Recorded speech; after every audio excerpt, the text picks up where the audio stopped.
সমস্ত দায়িত্ব সমূহ থেকে তিনটা দায়িত্বের কথা বলেই আমি আমার আয়াতের দিকে চলে যাব। সর্বপ্রথম দায়িত্ব হচ্ছে একজন স্ত্রী, একজন মা, একজন বোন তার ঘরের, স্বামীর ঘরের সমস্ত আসবাবপত্র, যত জিনিস আছে, চাই সেটা ছোট হোক অথবা সেটা বড় হোক, প্রতিটা জিনিস মূল্যবান হোক অথবা অমূল্যবান হোক, দামি হোক অথবা বেদামি হোক, প্রতিটা জিনিস মা এবং বোন স্বামীর ঘরের হেফাজত করবে সর্বপ্রথম। 2 নাম্বার হচ্ছে যে প্রত্যেকটা মায়ের জন্য, প্রত্যেকটা বোনের জন্য। 2 নাম্বার দায়িত্ব হচ্ছে স্বামী অপছন্দ করে এমন কোন ব্যক্তি, এমন কোন পুরুষ অথবা কোন মহিলা তার ঘরে আসতে না দেওয়া। রাসূলুল্লাহ সাল্লাল্লাহু আলাইহি সাল্লামের হাদিসের মাধ্যমে, হাদিসের এক ব্যাখ্যার মাধ্যমে এটা জানা যায় যে স্বামী অপছন্দ করে এমন কোন ব্যক্তি অথবা এমন কোন মহিলাকে স্বামীর ঘরে আসতে না দেওয়া। 3 নাম্বার দায়িত্ব হচ্ছে একজন মায়ের জন্য, একজন স্ত্রীর জন্য তার স্বামীর যত সন্তানাদি আছে প্রত্যেকটা সন্তানাদির তার আখলাকের প্রতি নজর দেওয়া, তার লালন পালনের দায়িত্ব একজন স্ত্রীর। তো 3টা কথা, 3টা দায়িত্বকে আমি একটু বিস্তারিত ভাবে বলবো। সর্বপ্রথম বলেছিলাম যে স্বামীর ঘরের প্রত্যেকটা জিনিস, চাই সেই জিনিসটা ছোট হোক অথবা বড় হোক, স্বামীর অনুমতি ছাড়া ঘর থেকে ছোট জিনিসটাও বের না করা। স্বামীর অনুপস্থিতিতে ওই জিনিসটার প্রতি নজরদারি করা, দেখাশোনা করা, এটা একজন স্ত্রীর দায়িত্ব। অথবা নষ্ট হতে না দেওয়া। কোথাও যদি ভালো বিষয় হোক, যেমন কেউ যদি দান সদকা করতে চায়, কোন মা কোন বোন যদি দান সদকা করতে চায়, স্বামীর অনুমতি ছাড়া স্বামীর ঘরের একটা টাকা অথবা একটা চাউলও ঘর থেকে বের করতে পারবে না। এটাই হাদিস, এটাই মাসআলা। তো আপনি দেখা যায় সবের পরিবর্তে গুনার দিকে হাত বাড়াচ্ছেন। ছোট থেকে ছোট জিনিসটাও, একটা টাকাও স্বামীর মৌখিক অনুমতি ছাড়া যাতে ঘর থেকে বের না হয়, এটা হচ্ছে একজন স্ত্রীর দায়িত্ব স্বামীর প্রত্যেকটা জিনিসের প্রতি। হ্যাঁ, স্বামী যদি একথা আগেই বলে রাখে যে আমার যত ঘরের আসবাবপত্র আছে আমি তোমার ব্যাপারে স্বাধীন করে দিলাম, তুমি চাইলে দান করতেও পারো, তুমি চাইলে রেখে দিতেও পারো, তুমি চাইলে বাবার বাড়িতে নিতেও পারো, তোমার মায়ের বাড়িতে স্থানান্তর করতেও পারো, সেটা তোমার ইচ্ছা। স্বামী যদি একথা আপনাকে আগে বলে দেয় তাহলে আপনার অনুমতি আছে, এছাড়া অনুমতি নাই। তো 2 নাম্বার যে দায়িত্বের কথা বলেছিলাম, 2 নাম্বার দায়িত্ব হচ্ছে একজন স্ত্রী, একজন মা, একজন বোন স্বামীর অনুমতি ছাড়া তার ঘরে অপরিচিত কোনো ব্যক্তিকে অথবা অপরিচিত কোনো লোক, চাই সেটা তার আত্মীয় স্বজন হোক, অপরিচিত অথবা স্বামী অপছন্দ করে এমন কোন ব্যক্তিকে ঘরে আসতে না দেওয়া। হাদিস শরীফের ভিতরে এসেছে উম্মে হাবিবা রাদিয়াল্লাহু তাআলা আনহা, রাসূলুল্লাহ সাল্লাল্লাহু আলাইহি সাল্লামের স্ত্রী উম্মে হাবিবা রাদিয়াল্লাহু তাআলা আনহার তিনার বাবা মক্কার জমিন থেকে আবু সুফিয়ান, তিনি মদিনায় রাসূলের ঘরে এসেছিল। যখন রাসূলের ঘরে আসলো, আসার পর উম্মে হাবিবা রাদিয়াল্লাহু তাআলা আনহা তিনি দৌড়িয়ে গেছেন, ইয়া রাসূলুল্লাহ, ইয়া হাবিবাল্লাহ, আমার বাবা তিনি তো কাফের, আমার ঘরে এসেছে, এখন আমি কি তাকে বসার অনুমতি, আমি কি তাকে বসতে দিব নাকি না? তো যখন এই কথা উম্মে হাবিবা রাদিয়াল্লাহু তাআলা আনহা রাসূলুল্লাহ সাল্লাল্লাহু আলাইহি সাল্লামের কাছে যায় অনুমতি চাইলেন। রাসূল সাল্লাল্লাহু আলাইহি সাল্লাম বললেন যে হ্যাঁ, তুমি তাকে বসার জায়গা করে দাও এবং তার সাথে উত্তম আচরণ করো। তো এই হাদিস দ্বারা বোঝা যাচ্ছে একজন মা অপরিচিত কোনো ব্যক্তি, একজন স্ত্রী অথবা অপরিচিত এমন লোক অথবা পরিচিত এমন লোক যাকে স্বামী অপছন্দ করে এমন কাউকে ঘরে আসতে না দেওয়া। তো হাদিস দ্বারাই বোঝা যাচ্ছে যে উম্মে হাবিবা রাদিয়াল্লাহু তাআলা আনহা তিনি রাসূলুল্লাহ সাল্লাল্লাহু আলাইহি সাল্লামের কাছে যায়, তার বাবা ঘরে এসেছে একজন কাফের। তিনি ভেবেছেন যে আমার স্বামী তো তাকে অপছন্দ করে, আমার স্বামী তাকে অপছন্দ করে, এই জন্য তাকে ঘরে যেহেতু চলে এসেছে আমি বসার অনুমতি কিভাবে দেই? রাসূলুল্লাহ সাল্লাল্লাহু আলাইহি সাল্লামের কথা ছাড়া। তো এর দ্বারা বোঝা যাচ্ছে একজন অপরিচিত ব্যক্তি অথবা এমন লোক যাকে স্বামী অপছন্দ করে এমন কাউকে ঘরে আসতে না দেওয়া। তো তৃতীয় নাম্বার যে কথা, সেটা হচ্ছে একজন মায়ের দায়িত্ব, একজন স্ত্রীর দায়িত্ব হলো যে স্বামীর সন্তানাদিদেরকে পরিপূর্ণরূপে তার লালন পালনের দায়িত্ব, তার আখলাকের প্রতি নজর দেওয়া, এটা হচ্ছে একজন স্ত্রীর দায়িত্ব। রাসূলুল্লাহ সাল্লাল্লাহু আলাইহি ওয়াসাল্লাম এদের ব্যাপারে কঠোর কথা বলেছেন, কঠোর কথা, যে আখলাকের প্রতি নজর দেওয়া এটা বর্তমান দেখা যায় সবচেয়ে বেশি ত্রুটি একজন মায়ের, একজন বোনের, যে নিজের ছেলেকে 10 মাস 10 দিন গর্ভে রাখে, ঠিক আছে, কিন্তু পরবর্তীতে যে দায়িত্বগুলো এটা মা বাবা এদের দ্বারা আদায় হয় না। তার প্যান্ট ময়লা হয়ে গেলে একজন মা যেরকম ভাবে ধুয়ে দেয়, পরিষ্কার করে দেয়, একজন মা সন্তানকে দুধ খাওয়ায়, এটাও একজন দায়িত্ব, কিন্তু এখানেই দায়িত্ব শেষ না। একজন মা শার্ট ময়লা হয়ে গেলে এই শার্ট একজন মা পরিষ্কার করে দেয়, এটা এর দ্বারাই দায়িত্ব শেষ না। একজন মায়ের দায়িত্ব হচ্ছে যে পরিপূর্ণরূপে সন্তানকে যেরকম ভাবে তার কাপড় চোপড় ময়লা হয়ে গেলে এটা খারাপ দেখা যায়, তার আখলাক যদি নষ্ট হয়ে যায় এটা তার চেয়ে বেশি খারাপ দেখা যায়। একজন সন্তান তার হাতে মোবাইল তুলে দিলে সে যেরকম ভাবে নষ্ট হয়ে যায়, একজন সন্তানের শরীরের মধ্যে ময়লা লাগলে পরিষ্কার করা যতটুকু জরুরি, এর চেয়েও বেশি জরুরি হচ্ছে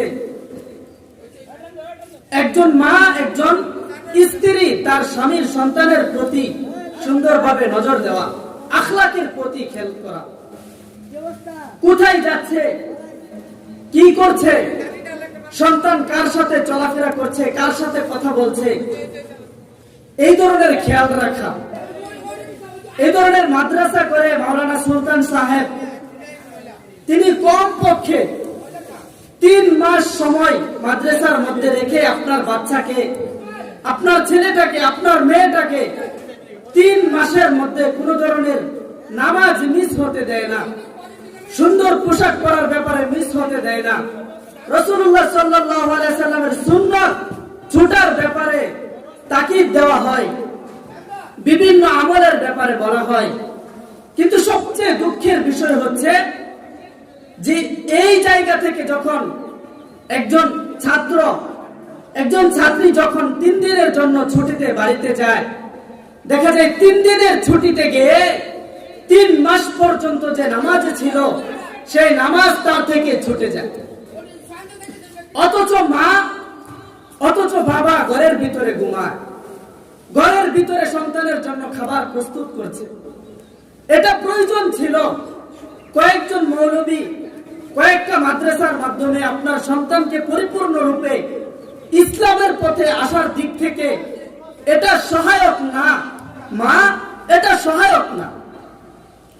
এই জন্য স্ত্রী যারা আছেন, মা যারা আছেন, বোন যারা আছেন, আপনারা এটা আপনাদেরও দায়িত্ব যে একজন সন্তান মাদ্রাসায় যেরকম ভাবে ছিল, মাদ্রাসায় থাকা অবস্থায় তার যেরকম ভাবে নামাজ মিস হয় নাই, এই সন্তানটা আমার বাড়িতে 3 দিনের জন্য আসার পরেও যাতে তার নামাজ, তার তিলাওয়াত, তার জিকির এগুলো যাতে মিস না হয়, সেই খেয়াল রাখা।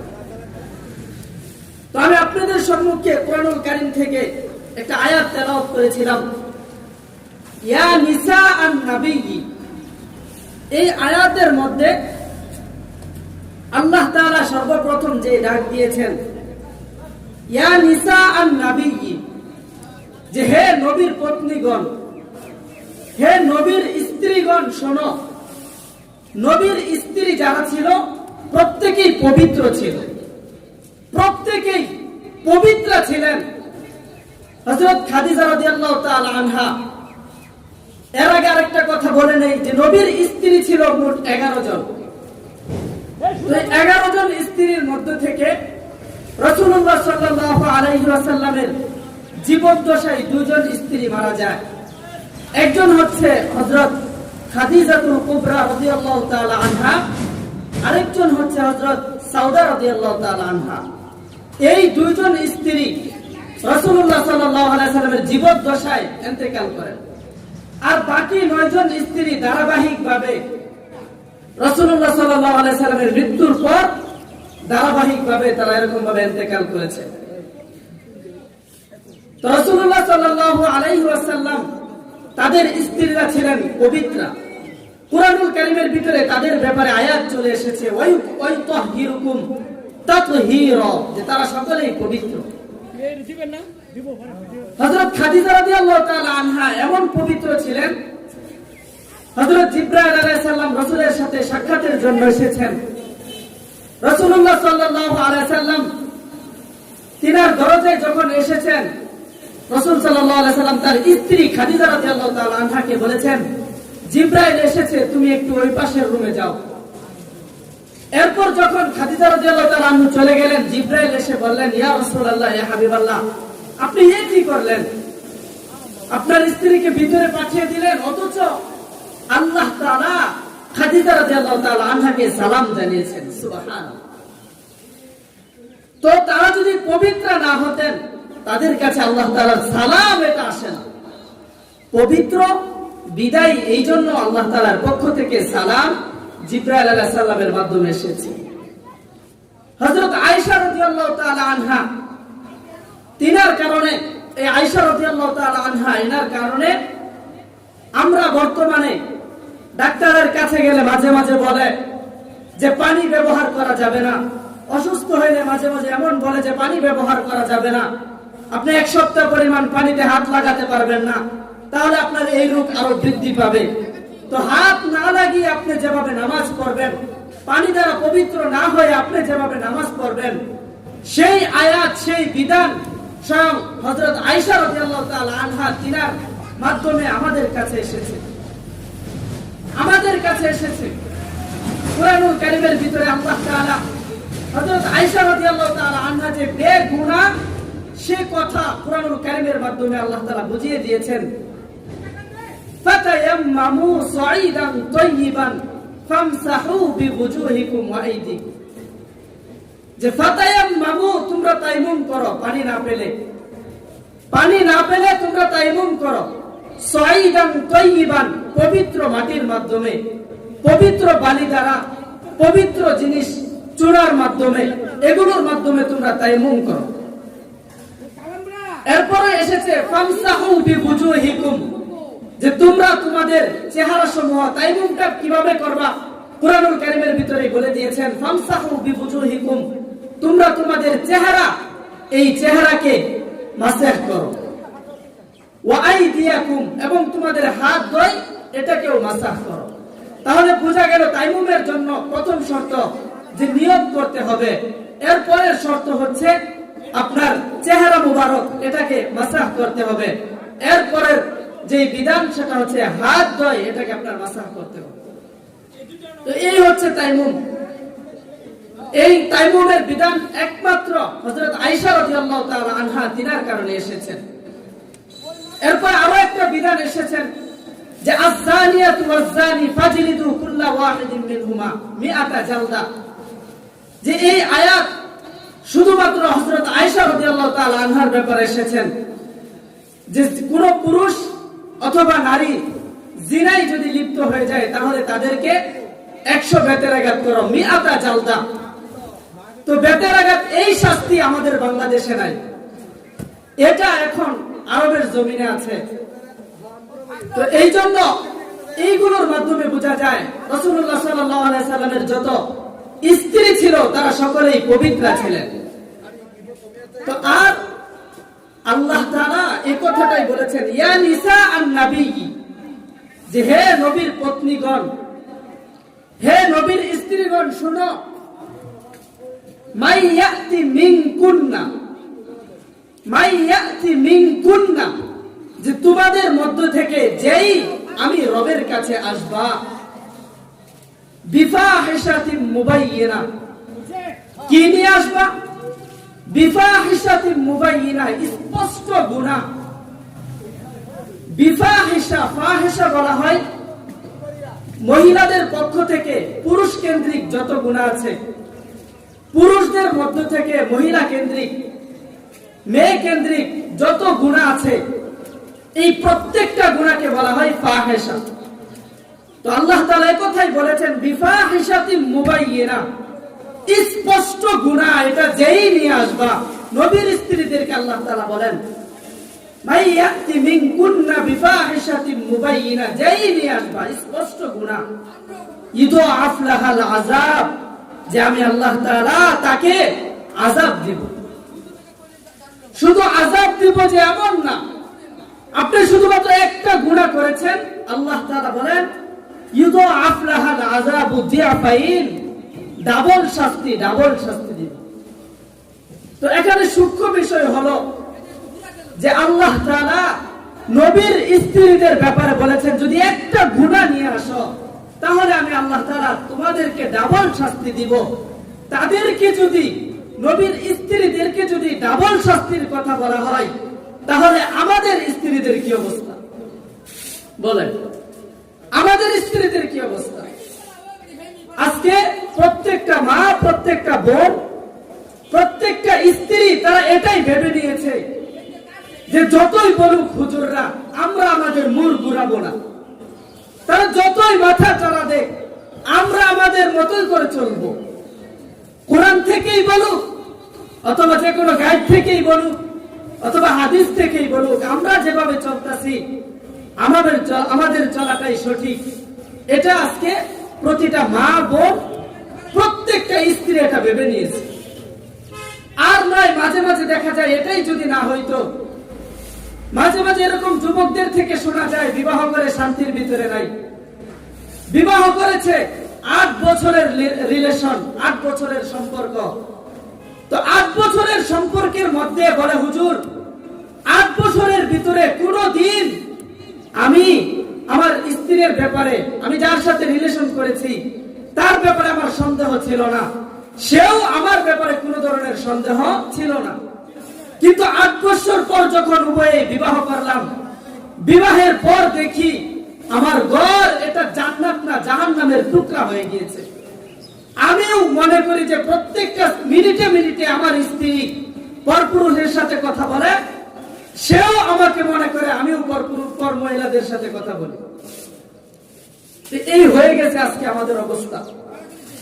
তো প্রতিটা মা, বোন এখান থেকেই শুনে নেন, আল্লাহ তাআলা বলেছেন ইউদাআফ লাহাল আযাবু যিআফাইন, নবীদের স্ত্রীদেরকে বলেছেন ডাবল শাস্তির কথা। যদি তাদের স্ত্রীদের ব্যাপারে ডাবল শাস্তির কথা আসে, তাহলে আমাদের স্ত্রীদের কি অবস্থা? আমাদের তো কোনো কুল কিনারাই নাই, আমাদের তো কোনো কুল কিনারাই নাই। এই জন্য আমাদের বোঝা দরকার।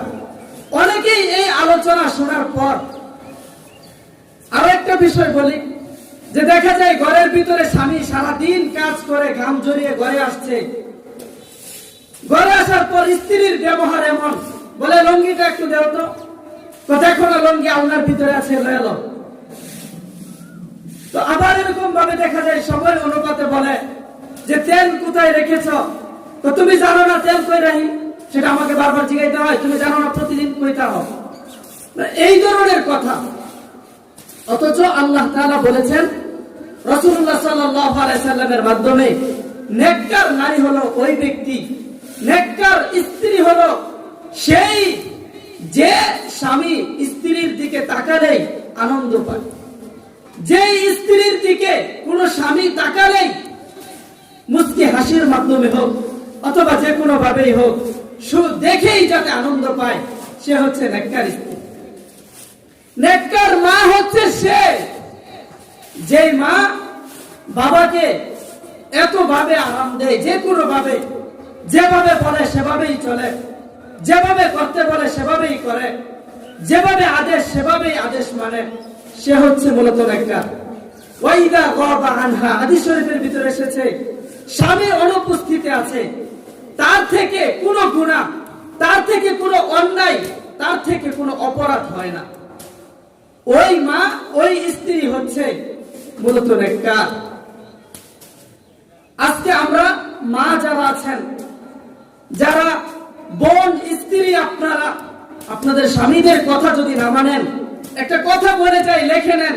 হাদিস শরীফের ভিতরে এসেছে, হাদিস শরীফের ভিতরে এসেছে কথাটা যে কোন স্ত্রীর ব্যাপারে স্বামী যদি নারাজ থাকে, তাহলে মা আপনার 5 ওয়াক্ত নামাজ কোনো কাজে আসবে না, আপনার রোজা কোনো কাজে আসবে না, আপনার হজ কোনো কাজে আসবে না, আপনার দান সদকা কোনো কাজে আসবে না, আপনার জন্য জাহান্নাম ওয়াজিব হয়ে আছে, ওয়াজিব হয়ে আছে।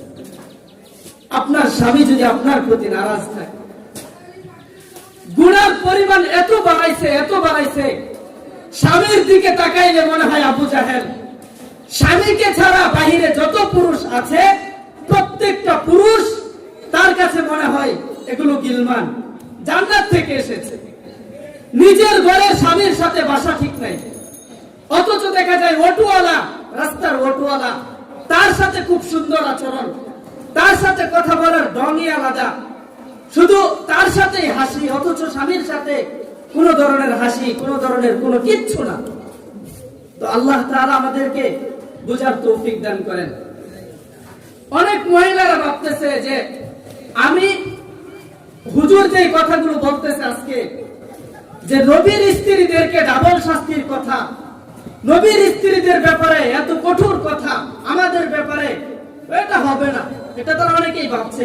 আল্লাহ তাআলা বলেন, না বান্দা না, শুনে রাখো, আমি যেরকম ভাবে শাস্তিও দিতে পারি, আমি সহজতাও করতে পারি, আমি যেরকম ভাবে সহজতাও করতে পারি, আমি কিন্তু শাস্তিও দিতে পারি। আল্লাহ তাআলা বলেন, ওয়া কানা যালিকা আলাল্লাহি ইয়াসীরা, আমার কাছে এটা অতি সহজ, নবীর স্ত্রী হোক অথবা যেই কেই হোক না কেন, আমি আল্লাহ তাআলা শাস্তি দিতে তাকে দ্বিধাবোধ করব না, যেটা আমি বলেছি তো বলেছি। এরপরে আল্লাহ তাআলা বলেন তাদের স্ত্রীদের ব্যাপারে শাস্তির কথা।